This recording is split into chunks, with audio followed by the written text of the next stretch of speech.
জেরিন? মামি মামি পাশের রুমে ঝাড়ু দিতেছিলাম। সারাদিন খালি ঘর ঝাড়ু দিলেই হবে? ফাঁকিবাজ কোথাকার। ওই ঘর ঝাড়ু দেওয়া শেষ করে বাথরুমে এক গাদা কাপড় রাখছে, ওগুলো ধুবি। ও শোন, মাছ বের করে রান্দিস, আমি ওকে নিয়ে একটু বাইরে যাচ্ছি, ফিরতে দেরি হবে।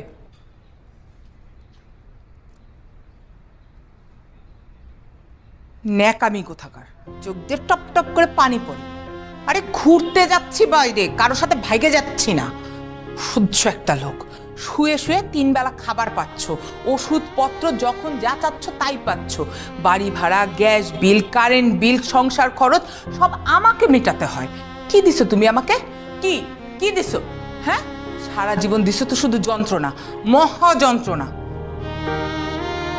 এই শোন, তোর মামাকে গোসল করা দিস। উফ, গায়ে কি গন্ধ, গন্ধে এখানে যাওয়াই যাচ্ছে না, বুঝছিস বাবু?